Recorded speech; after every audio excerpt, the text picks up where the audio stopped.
A lot of us know Timaya for confidence, for strength, for his fearless presence, but very few people know the road that builds that confidence. I am telling the story from my own point of view, as someone who lived in Port Harcourt, as someone who went to Uniport, as someone who watched parts of this journey unfold before the fame. This is not a praise song, it's a human story. Now, Timaya was born on the 15th of August 1980 in Port Harcourt. His name is Enitini Alfred Odol. His roots are in Odi, Bayelsa State. That's his ancestral home. That's the place he emotionally identifies with. But he didn't grow up there. Timaya grew up in Ajib Estate, Port Harcourt. Now that's where the difference matters, because where you grow up shapes how you move through life. Ajib Estate is a structured, disciplined place that exposes you early to pressure, comparison. Like that environment builds confidence and it shows. Now Timaya is the last child in a family of 15. His father was a banker, his mother was a trader, selling plantain. That detail matters a lot because later in life, he would name one of his most famous songs, Plantain Ball. Back then, the boy they die for shame.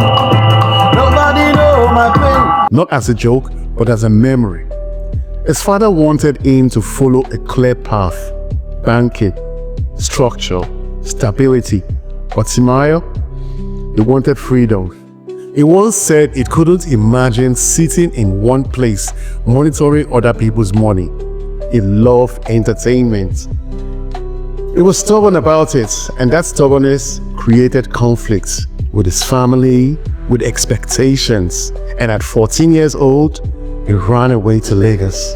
Not because life was easy, but because the dream was bigger than comfort. When Timaya got to Lagos, the industry didn't welcome him. He started from the background. He worked as a backup vocalist for Idris Abdul Karim of the Nigeria Jaga Jaga fame. No spotlight, no shortcuts. He was just learning, watching, and surviving. Now, this is the part people don't celebrate enough. Before artists become superstars, they usually become invisible at first. Now, those years taught Timaya discipline, and it toughened his mindset. The first time I personally became aware of Timaya was while I was still studying at the University of Port Harcourt. There was a reality show called Street to Star back then, hosted by Hilda Dokobo alongside her husband. It ran for almost a year. You turn me to Rasta, baby kilote, oh baby kilote, say kilote, oh kilote, oh kilote.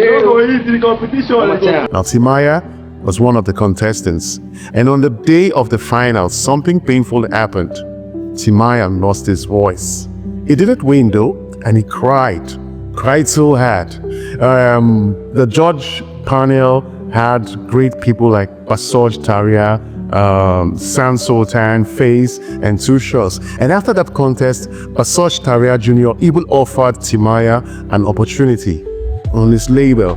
But the label wasn't fully set up as at then, so Timaya had to, move on. Still, that moment mattered. Sometimes you don't win, but you get seen. And being seen can change everything. At a point in Port Harcourt, Timaya became homeless. He lived with an older woman who took care of him and took him in after his landlord threw him out of his house. She fed him, she sheltered him, and she was like a sugar mommy to him, kind of. And that period came with strict control from her to him and emotional hardship. It was a difficult and painful chapter in Timaya's life, one he rarely talks about, but it explains something important. Behind the confidence you see today was a young man who endured situations he never planned for. And those experiences hardened him very much, not into bitterness, but into survival. Bye bye to the survivor. Shout out to my mama, fans and family and friends for Kota. Yeah, nobody knows tomorrow. Timaya don't be hero. From zero now to hero.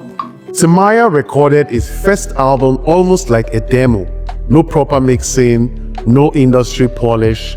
He cut about 5,000 promo CDs, didn't sell them, but gave them all out to friends, to roadside sellers, to hawkers. Now that's faith.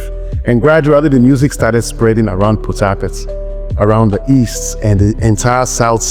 That was when Danko Music noticed him. Somebody recommended Timaya to Danko Music, and Danko Music noticed him and told Timaya about it. So Timaya had to go to Lagos, and when he went to Lagos, he went to Alaba market with his master CD. Most other marketers were pricing in 45,000, 50,000, but Danko took him to his shop, played the music just to watch people's reaction, and immediately orders started coming in for the songs. When Timaya was asked how much he wanted for the master, Timaya said 3 million. And after some laughter and negotiations, he was offered 500,000, which he didn't want to accept before, but accepted compared to the previous offers of 45 and 50,000. That money felt like gold when he accepted it. That money upgraded his life because he got a power bike, he rented an apartment, and got some Okrika clothing, second-hand clothing, just to upgrade his personality. And even after the music started spreading, money didn't come in. Hunger was his case. And in his compound, then there was a mango tree, so he survived on the mangoes he plucked from his compound. But everywhere he went, his music was playing. That's when he made a decision he would never perform for less, 10,000 naira or chicken change. And the breakthrough eventually came at the Federal Polytechnic Nekede, Owerri, where he was paying his first major dough. That's 150,000 naira. And from that day, he kept rising. He never went broke again. Later, Danko Music surprised him with his first car, a Rover, and that moment sealed the journey. I drove straight to the studio. As they slot the beat. Bana, Timaya, I don't blow. I don't blow. What? From 500K to second album, 24 million. Who are you? It was only P Square and Two Face. And maybe the band at that time that they were paying that kind of money. Now, Timaya once said something that stayed with me, that his music is not really about him, that it represents struggle. As success came, Timaya's confidence became louder. That's when the names arrived. Egberi Papa won, Papi Chulo, and to some people, it sounded like arrogance. To others, it sounded like survival. Those names were not noise, they were protection, because when you fought your way up, confidence becomes your ammo. Timaya never tried to be soft, he chose to be honest, and honesty connects. Timaya's sound didn't fit into one box. It carried reggae, dancehall, African rhythm, so global that many people outside Nigeria didn't even believe it was Nigerian, but that blend was intentional. It allowed his music to travel freely without explanation. And the quest for change, that's the truth. From Ajib Estates, Port Harcourt, to Street to Star, to Hunger, to global recognition, there can only be one Egberi Papa one of Bayelsa State, Papi Chulo. But right now, the boy done they scatter the mental. They make the people then December, from January down to August, December. And they make the people remember. Here's the part that matters deeply to me. Even though Timaya didn't grow up in Bayelsa, he never disconnected from it. Instead, he chose action. Every January 1st, he returns to Yenagua for a free concert. No tickets, no gatekeeping, just people. That's not branding. That's commitment. That's someone who understands where his story truly comes from. You're welcome to Bayelsa State. You're welcome to the vibe. Big shout out to Timaya. Big shout out to everybody. As you can see, the crowd is massive and everyone is here to have fun. I even heard it's giving out $1 million to one of the upcoming artists. I can't wait to see who the winner is going to be. Thank you, Timaya, for bringing this back home. We have been calling for this to happen like forever, and finally Timaya decided to come home and show his people love. We appreciate. You see, Timaya's story reminds me of something important. You don't have to win early. You don't have to be perfect. You just have to stay consistent. This is a story about identity, about persistence, about choosing not to give up. this is not just a story, it's a Niger Delta story. And for many young people watching, it's proof that your journey is still valid, even though the road is rough.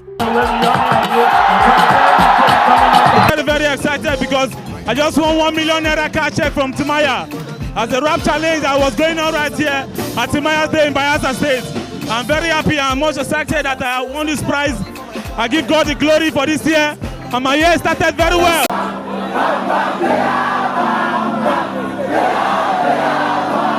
If you stayed with me till this point, thank you very much. This wasn't just a music story. It was a human story.